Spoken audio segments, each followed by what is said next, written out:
everybody, and welcome to an episode of the RXP podcast where four working professionals coming together. I'm recording! Is it not going? No, now I have to start over again. No, we can keep it. It's just breaking. Keep it. No. We're all together.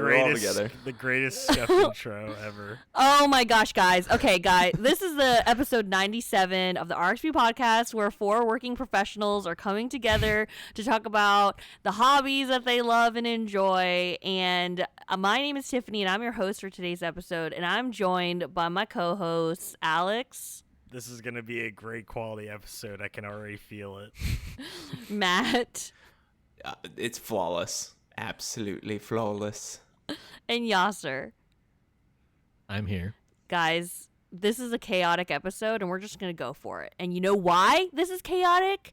Because sometimes we don't want to be predictable. Am I right, guys? So right. So right. I can't even predict when you'll come back to us. Half of that sentence was gone, but you're so right. Oh my god. I can't wait to listen to this recording. Yeah, I can't wait for everyone to get this whole beefy episode together and listen to what I'm talking about, because apparently I'm on an island. But that's okay.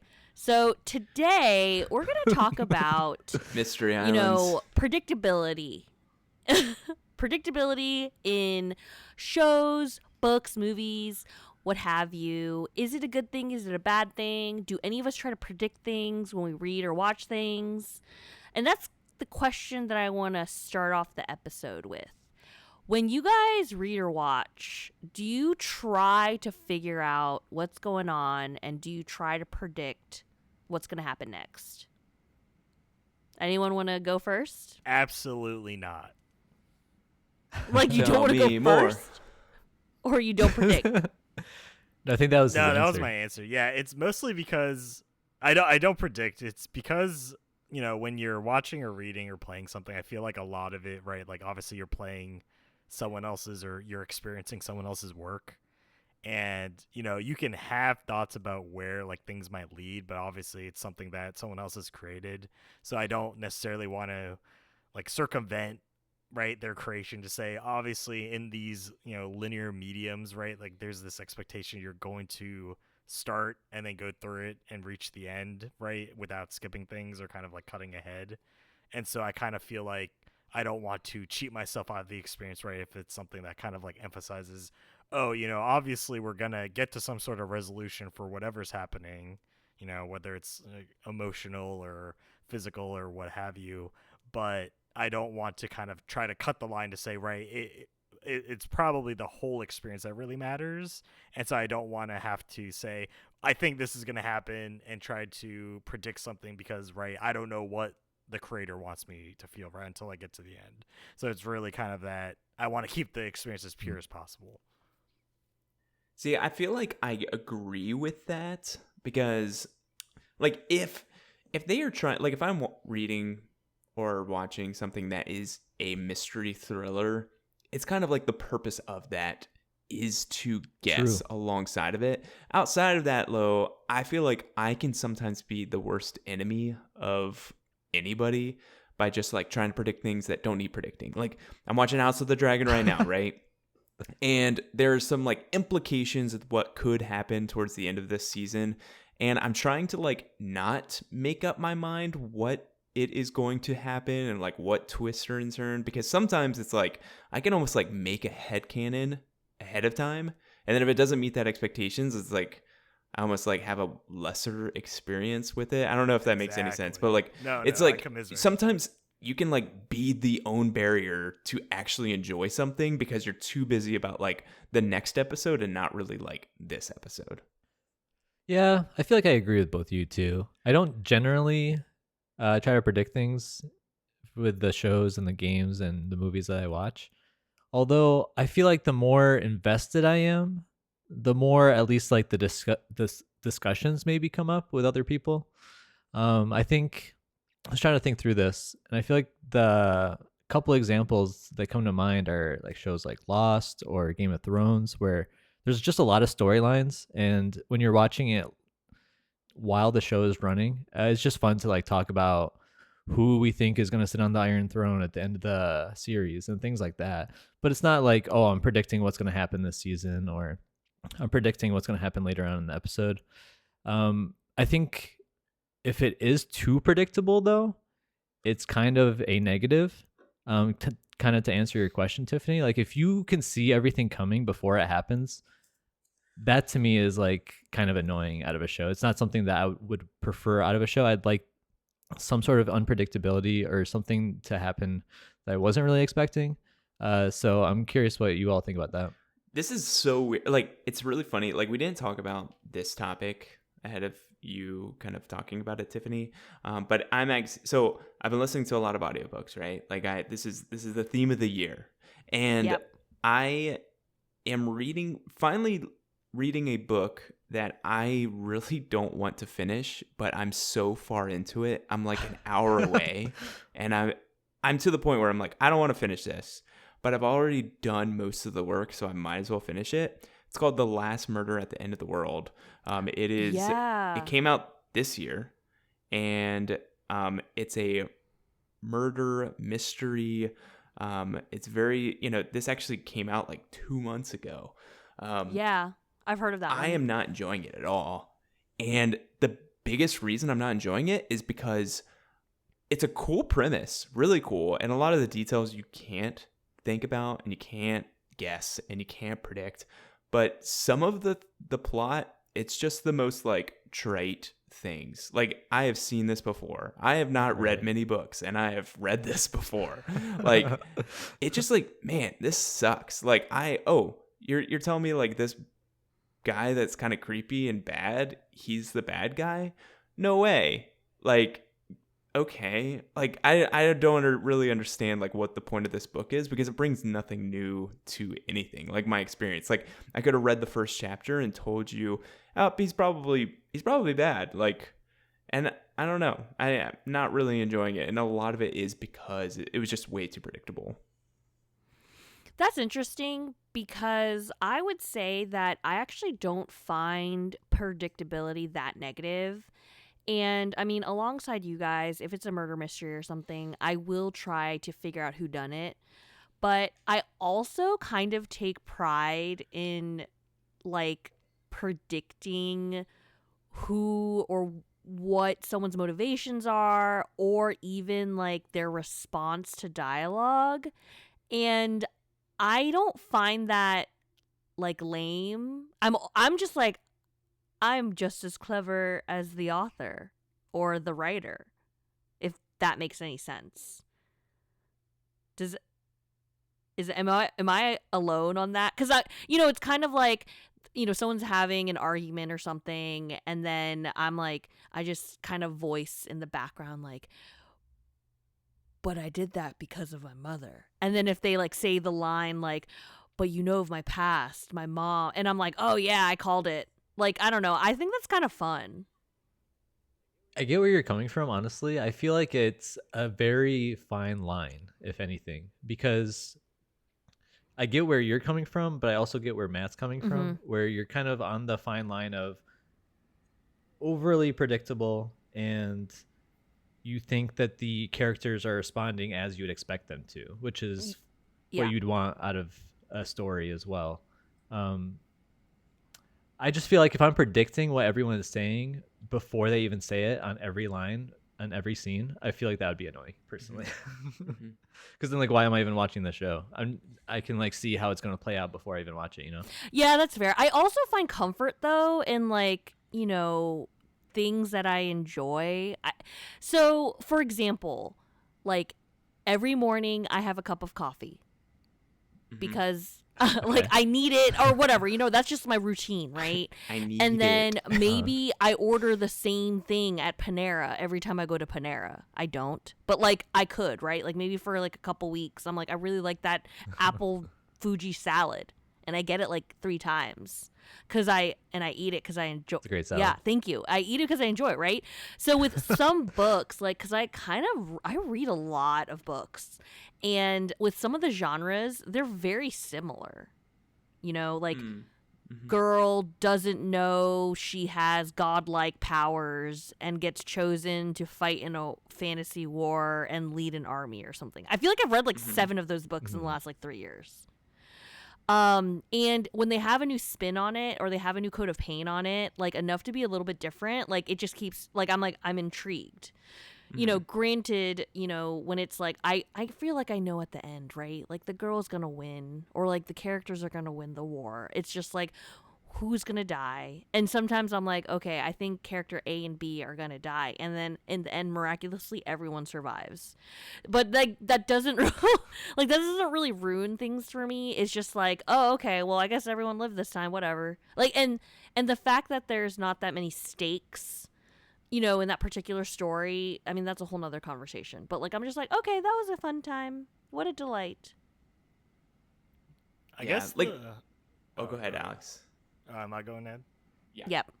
Okay. I think the predictability really cuts both ways, right? Like I agree. Like if it's predictable in a tropey way, like it feels a lot worse, right? Because that's where it's like, oh yeah, this is kind of redundant. You've seen it before. It kind of follows maybe a stereotype to say it's like, oh yeah, like Matt was talking about, you know, if a character comes off with very negative qualities, right, there's a likelihood that they are an antagonistic character, and if they just kind of fall into that boat, right, there's not a lot of surprise or I guess innovation in that regard, right, because it's kind of hitting all the major points. But then the flip side, I feel like as long as it, I guess, isn't tropey, or like maybe the character archetype isn't like as apparent, even if you could predict like what something happens, you know, in relation to a character, maybe that's just also a sign of good writing, right? Like I kind of enjoy those moments of, you know, if you've taken a journey with a certain character and they've kind of expressed themselves in particular ways, and you've like picked up on like who they are as a person, right?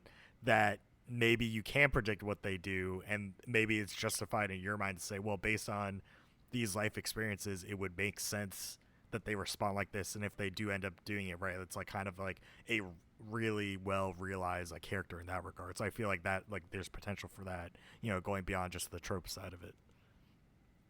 Yeah, I think that's a really good point, honestly, because I think Matt and I have kind of been like the people who talk about this the most. But great characters, you get to like live in their shoes, whether it's whatever medium it is, like a movie, game, whatever. And you get to the point where you really think that you understand a character. And if people are putting in twists and changing a character's personality just so that it doesn't feel like it would have been like too expected otherwise, I feel like that is the negative way to go about it. So I think I'm just agreeing with both what you and Tiffany are saying, that it kind of does cut both ways, and it really is dependent on the specific thing you're talking about. It's really hard to answer. I feel like it's a very complicated question. I feel like the beauty of I feel like my favorite mysteries that have happened out of any medium, I think about like Bioshock, when you are just like living in this mysterious world and you're like looking through Rapture, the city of Rapture, and you've got this guide. This is going to be like spoilers, like major spoilers for Bioshock, but you know, it came out like 20 years ago, so who cares? You know, you're walking around and you've got this guide, and he's just like trusting, like you just trust him, your character trusts him. He doesn't really give you anything to go on, and like they don't entice you with anything. Like they don't make any mention of it, because this guy he's just leading you in the right direction all the time. And then you find out that actually the guy that's been leading you this entire time is actually the villain of the entire game. Like it is like that sort of mystery and that twist. Like I feel like twists are what people are going for, and I feel like sometimes they put too many breadcrumbs that make it not as fun. And I feel like if I'm looking for that twist in everything, I feel like I'm not really going to enjoy it. Kind of like my initial point of like, I'm not really going to enjoy the experience, but I'm almost taking like people at face value, and it's like enjoying it as I go. And then if it is a good mystery, it'll bring me in the end. But I don't know. I'm not sure. So I wonder, okay, so like when the detective solves a murder, do you guys not, like, would you count that as not necessarily predictable? Like, or would you define that as predictable? Can you restate that question, please? Tiffany? Yes. So when you watch a mystery, if there's a detective character in a mystery movie, and the end of it is literally the monologue where the detective divulges and explains how the heist or whatever happened. Uh-huh. Mm-hmm. We know that's going to happen, right? Yeah. So would you count that as that's predictable? Or like, that's not the predictability you guys are referring to when you say it's not fun. That's like a common trope, Like, but do you know what I I mean? Like, there's honestly levels like of that because I think it could be executed really well, right? Like I think that Knives Out is just a fantastic example of all this, right? Like they are giving you breadcrumbs, but they're not breadcrumbs that are so like these breadcrumbs lead you everywhere, and it is very unpredictable at the end. I found the first time that I watched it, I was kind of thinking who was the murderer, but then I was like, well, basically everybody has motive. Like that's the beauty of Knives Out. Like everybody could have killed him, everybody had great motives, and then you really just don't even key into what the mystery is. So like I enjoy that quite a bit. There's another book that I read this past month. It's called Everyone in My Family Has Killed Someone, and it is like fourth wall breaking. He talks about like Agatha Christie books and talks about like he talks and makes fun of all these like tropes that are in mystery novels.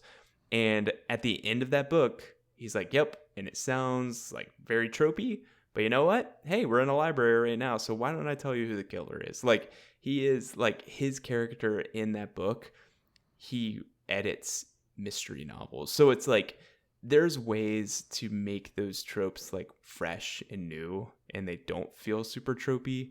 I don't know. I feel like that's more of a trope than anything. Okay. That's fair. So, of like a fresh and a different look is preferred for you guys on storytelling. Yes.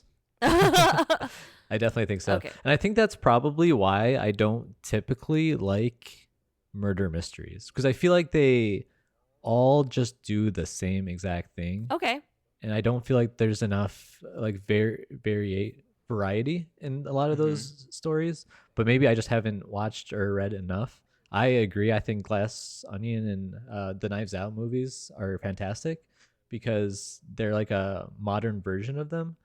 But for the most part, what was that other movie that like took place on a train? Murder on the Orient Express.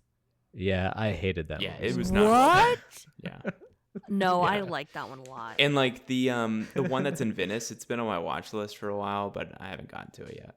I watched it. It's just like a sequel, right? Yeah. Well, there's two. There's Death on the Nile, and then A Murder in Venice. Those are two sequels to The Murder on the Orient Express. I enjoy all of those movies, but I do have. Yeah, I think maybe that's like where we differ, is that I want like something a little bit more fresh while you're okay. And this is not like a bad thing. Right. But some people are just like more okay with a movie that kind of sticks to A formula? What you would expect. Yeah, the formula, exactly, in a genre. I mean, with mystery, it's interesting because then, so typically, right, like mysteries resolve in exposing the mystery, right? Like you need a resolution to it. Would like the only way to kind of circumvent that or to like alter it, right, is to not give the resolution. But would that make it like more unsatisfying if you were to like turn it on its head to not really tell you what happened and to leave it out?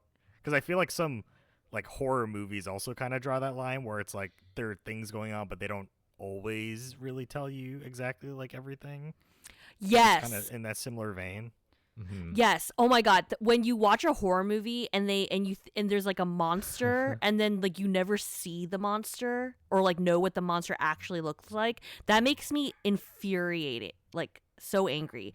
And so, Alex, I would say that if a mystery does not resolve itself within the movie or the confines of like if I don't know that it's a trilogy, like if it doesn't do it in the first book, like that's fine. But if I know that there's like a sequel that will resolve it, then that's okay. But if it's supposed to be like a standalone, like open-ended thing, I would be very mad.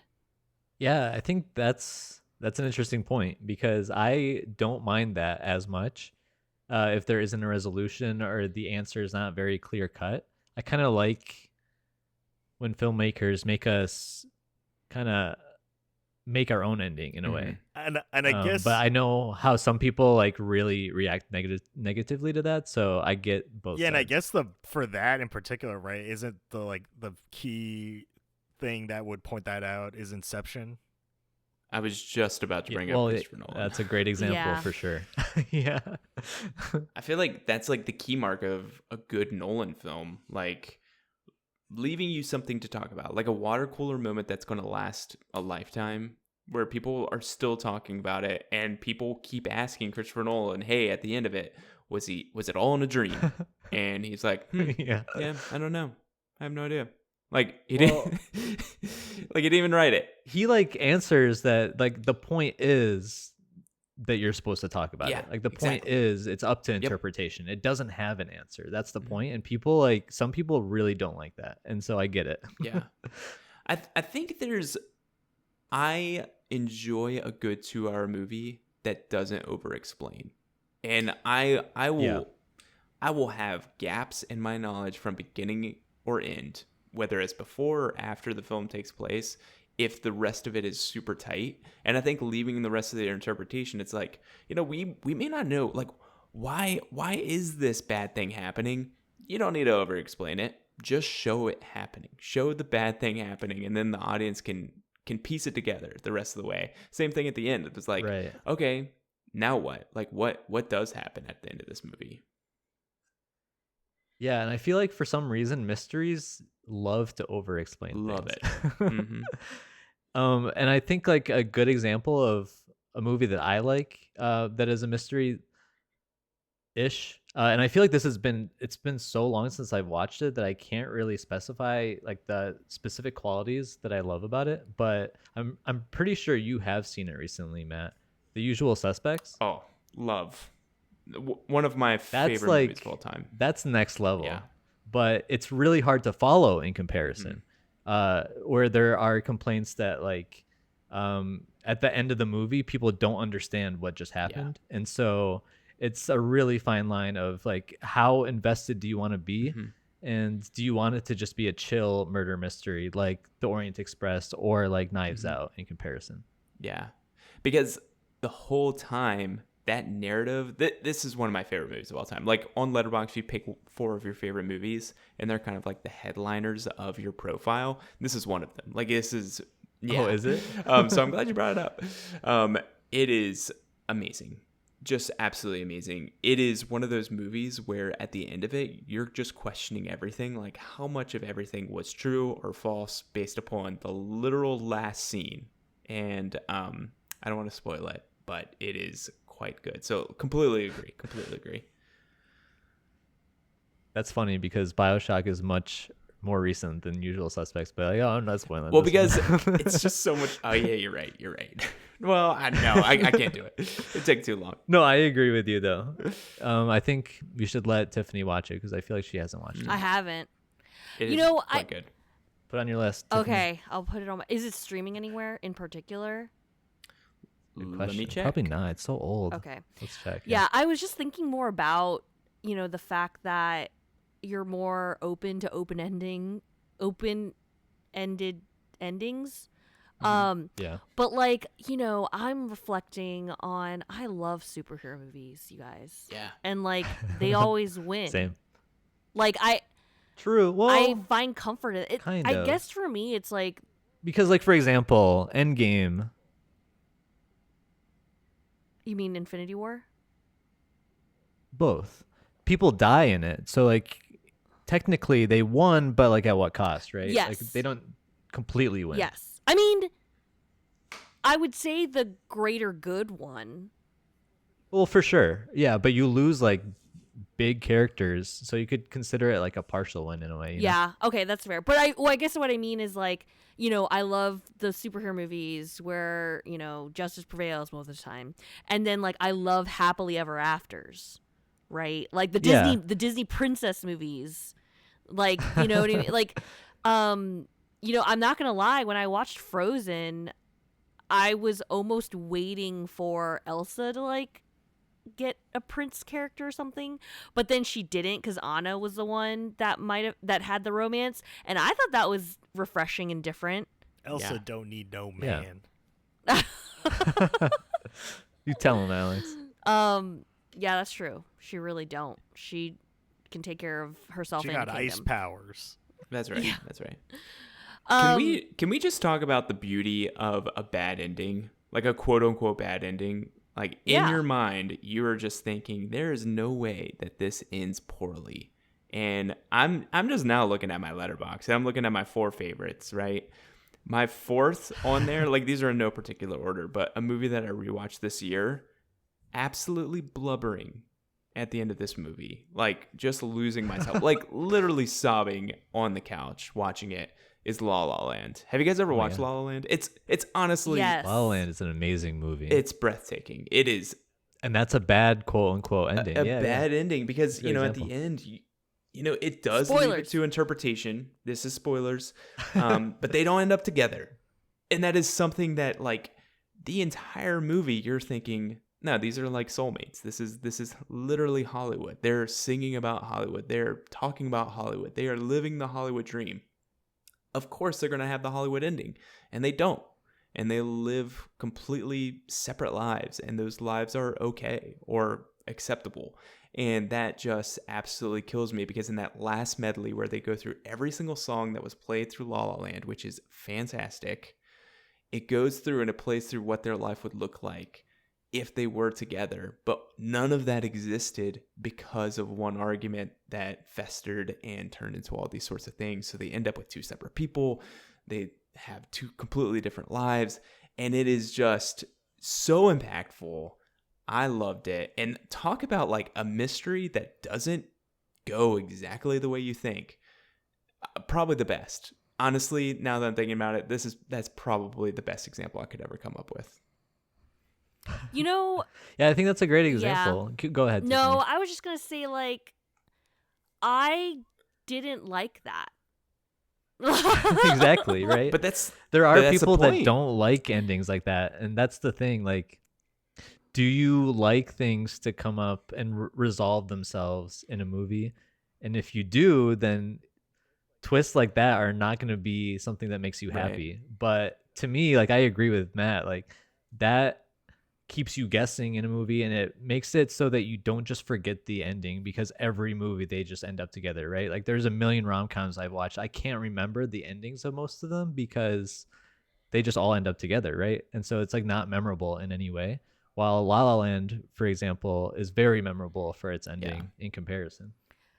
I'm trying to think back too, though. Like recently, I've read some books where I've been annoyed where the main character ends up dying, and then another character ends up making a sacrifice to bring that character back to life. And I've read that Mhm. like I've read that concept like 4 times in the last like 2 years, and at like the 4th time, I was like, "Come on." Like, like I had said that I don't mind predictability. But there comes a point with certain tropes where I'm just like, that trope I think really annoys me. I'm like, what was the point of you just dying on one page and literally the next page you're back to life again? But in that case, is it self-inflicted because you experience so many of them like back to back, like in such a short time frame? That's also another point. Because I'm consuming so much media, like, is it their fault that I happened to read that one book after I'd read that other book? Mhm. No. Well, I guess it's like, It's yeah, not. it's like the overlap of like, obviously there's stories, but if it was like the same event but in multiple different genres, and I feel like that's worse. But if you're reading like right, a fantasy story and it's happening in like every fantasy story, it's that becomes more like expected, whereas it's like, oh, if it's like a fantasy and then like a thriller and then a mystery and then a rom-com, but if it was something like that, that'd probably be worse, right, if it's like used across like so many genres. But you kind of like are asking for it if you end up kind of looking at the same thing over and over again, especially in such a short time frame. You know, I mean, yeah, maybe. I, it's so tough because like, yes, you can like see these things happen a mile away, and I feel like that's just like, I don't want to say lazy storytelling, but sometimes I kind of feel that way. Like, even thinking about like a movie that I really love, right? We're about to watch Deadpool 3, which has Wolverine, which Yes. I'll be honest, they should have stopped after Logan, because like Logan was a great send-off. But Yeah. anyway, but one of the tropes that I'm going to be talking about is Logan. Like, okay, you've got this hardened guy with this small child. Yep, he's going to die for that person. Like, I don't care what the story's about. Like, this could be about band practice. Yep, that guy is going to die. He's going to jump in front of a bus. Get down, Mr. President, and die. Like, there is no way that he is surviving after this. And it's almost like some people can do it well. And I think Logan does it well because, like, there is this impending doom and they build on that and they build the tension. And it's like this. It adds to the thriller-esque because you're like, how is he going to do this? How is he going to get there to die? Some other times, though, I'm just like, nope. Like, I'm not interested. Like, they're not building that tension in the right way to where now this is just feels lazy to me. It's like, I've seen this a million times. Okay? Fair enough.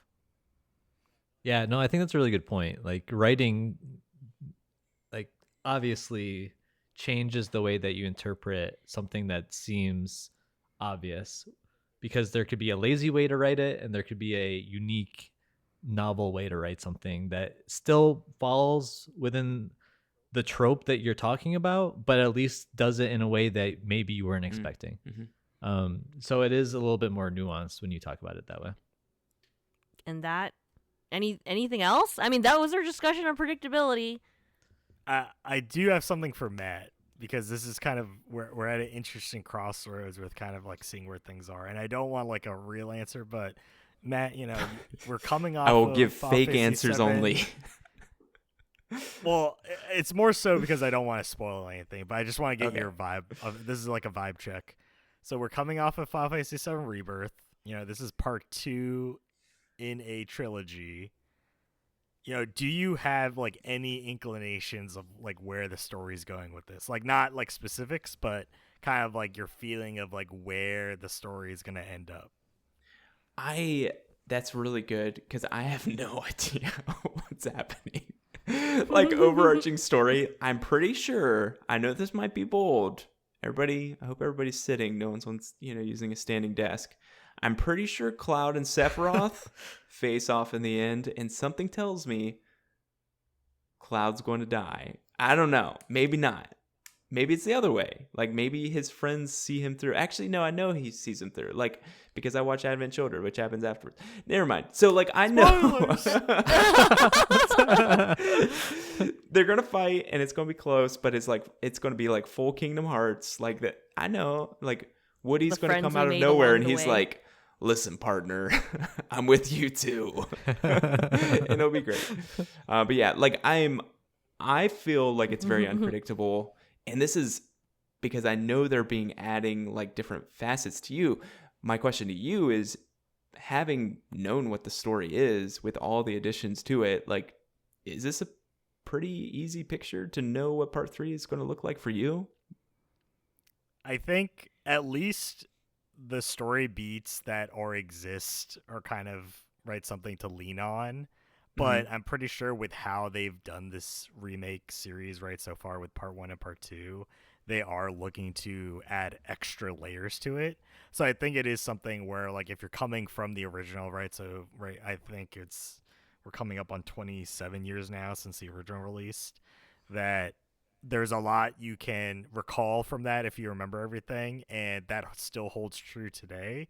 But then also they have done a great job of saying, well, yes, it's a retelling of this story that we first told 27 years ago, but we're going to add on extra layers to be like, well, it's gonna be like the truths that happened in that story, but we're gonna add extra like new realizations here that weren't present back then. So it is that kind of combination of saying, hey, it's the first time, like for someone like you, right, that didn't play the original release, to get that full story, but then it's also for people that do know the original to kind of get extra out of it to say, hey, here are some new things that are going to happen that are also true, right? Like these are part of the canon experience, but it's not just like a strict retelling. So I think it's predictable in some ways, but definitely unpredictable in others, which is why I'm enjoying it so much. To say, I know a lot of what we're gonna end up doing in part 3, but I don't know exactly like what they're gonna add, or maybe change the order of things, or maybe things don't happen. Maybe they decide to go off the rails, and we're not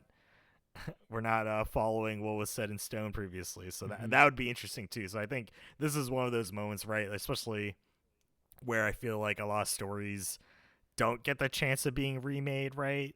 Like especially in traditional media, you're not really remaking a lot of like books, right? You never heard of an author like rewriting a story and kind of retelling a different way. Or I guess it's happened in movies, but it's not very often, right? It's typically like a completely different director having their take on something.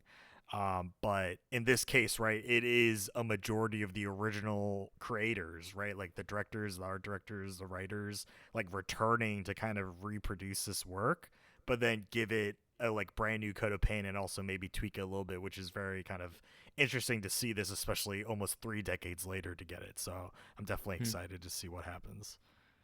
Cool. I actually didn't realize that they changed things. I thought they just modernized it and added things. Have they actually updated and altered like major plot points? So far, major plot points, no, but definitely it could be major plot points going into part 3. But it's something. It's like Interesting. they've held off until the culmination, I guess, to see, are we actually going to get some major deviations, or is this just kind of like a fun, hey, here's some slight differences. Obviously, here's like maybe some characters that didn't exist before that we're gonna add in now, and maybe it's just left at that to say, let's make the world a little bit more robust, right, by kind of adding these things. Or maybe it will be, we're gonna lay down the foundation to indicate things might be different, but that won't come to fruition until the end. But we'll see, right? Like I think they're aiming to get part 3 out by 2027, which would be great, because then that would be the 30th anniversary of the original release. So that would be quite a momentous kind of like wraparound anniversary, to kind of have this remake trilogy in view on the 30th anniversary in view of the original. So that'd be great to see. PS6 exclusive. Let's go. Oh boy. Okay, everyone. Great discussion. It honestly gave me stuff to think about. I'd like to thank Grandmaster Doug for the tunes. And we please like and subscribe everywhere, wherever you're listening to or watching this video. And thank you so much. And we'll talk to you later. Bye.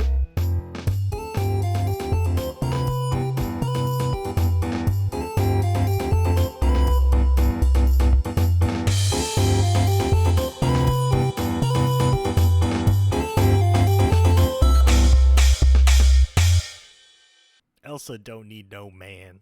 I need it.